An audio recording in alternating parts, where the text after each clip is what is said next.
Well, it was 6 months of auditioning. At first, I had an audition, and we didn't know what it was for, and it was the script from About a Boy. You were the neighbour. Did you get that? No, I didn't get that. No. I was the boy talking to the neighbour, and the neighbour was referring to Dunk, and so I did that, and then I did I think 2 of them, and then they said it was this Game of Thrones, and I was like, what is Game of Thrones? Because I've never watched it. So I tell all my family, they tell me what it is, and my cousins are huge fans, so they tell me all about it, and they're like, this is the biggest show in the world. And I'm like, oh, okay. So I'm going to try and get this one.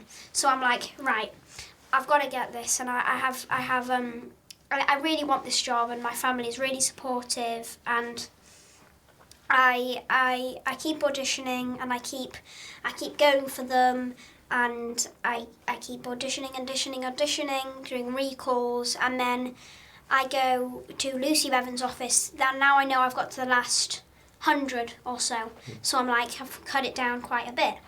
So then I do these multiple times and meet all these different kids who are like me, and they're the same, and a lot of them were a lot smaller than me, and that bit worried me, because I was like, they really want a small kid. So I was like the tallest one there.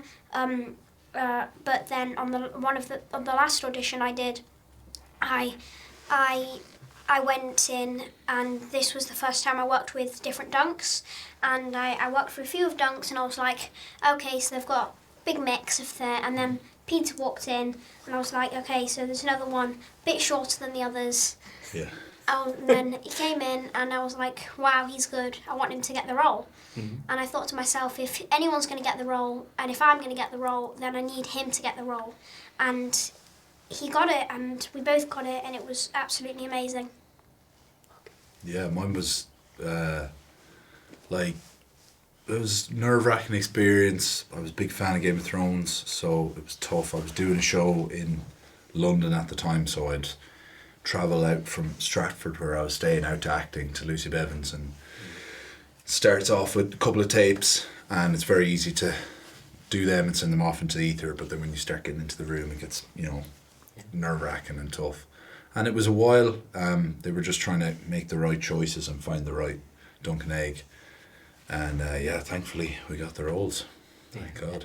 I originally got the self-tape when I was in Australia, and it was like a mystery name, but the character's name was Tanzyn, so I just Googled it, and then I figured out what it was.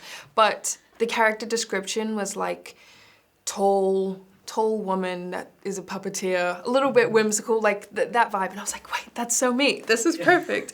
So I did that audition, and then as an actor, you kind of just do auditions, and you try to leave them, otherwise you dwell, and then you never get those things. So I went to San Francisco to film something else, and then when I was there, I had a callback, and then I did my callback in my hotel room, and then like 2 days later, I found out that I got the role. So it was pretty cool. I was like right in the middle of filming something else, so I was like, wow, it was amazing. Surreal, for real. The start of the audition process was just like any other. I got the email for a self-tape, did the self-tape, got a recall self-tape to like retape again with a few different notes and directions, did that, and then I got asked to fly to Belfast to do the chemistry read with Peter. And that was quite surreal, because I've never had to get on a plane before to go to do an audition, so I was like, whoa, this is a bit mad. Gets to Belfast, does the audition, and I actually got taken from the airport to the audition in like a local taxi, and then when we finished, I got into a private Mercedes and went back to the airport. So I was like, that's interesting. So in my mind, I was like, I think I might have got this. So yeah, that was the process for me. Nice. I like that's your metric. I went to Lucy Bevan's office in Acton, West London, and I did my audition. I think I was like, I'd convinced myself that I couldn't do it right, and I'd run through my lines, for a couple of hours with friends and stuff, and I was like, this just isn't me. But I went, I did it, and I got out, and I called my agent, and I was like, well, that's not gonna happen for us, sorry.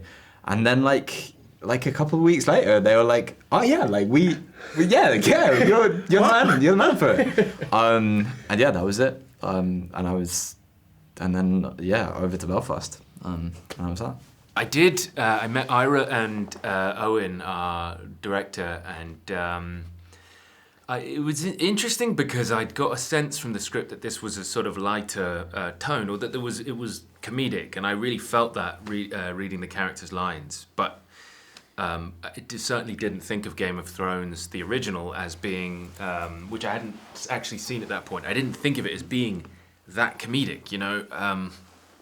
It sort of obviously brings to mind battles and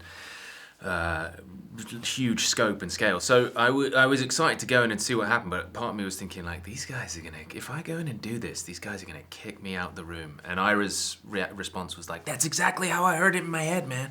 So at that point I was like, okay, all right, I guess maybe there is a place for me in Westeros. What was yours like?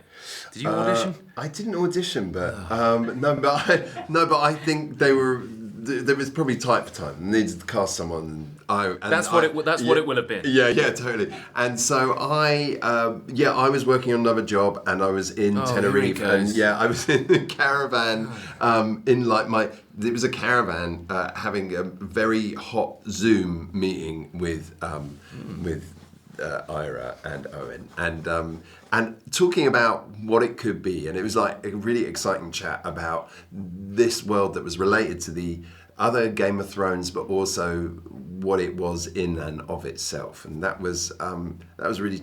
And also kind of talking about different references, so different medieval films that we enjoyed, and that could kind of, the thoughts of including some of those aspects from those films in this world. But mainly it was talking about the richness of the character and what he could be, and what his flaws were and his deficiencies and his emotional blind spots. And that was a really interesting chat. And when you have those kind of chats with creative people, you know you're onto something good. Do you know, I don't know that I did rather flatteringly. I got, but I do remember going to meet Owen and Ira, and you know, sort of, there's always a moment. You can always be sacked until the camera rolls. So, but it was I think I went in, and my pitch was that I'm interested in. I find it very, very easy to enjoy these scripts. I cheered there's a sort of moment in the end of the fourth episodes when, you know, you can hear bugles in your soul, and it's so unexpected in this universe to sort of feel a swell of something so heroic. It's a story about heroism, I think, and so for all that's where it's headed, I want not to know which side of the fence my character Baelor is going to come down on until the latest possible moment. For two reasons. One is it's better drama that way, and a richer character.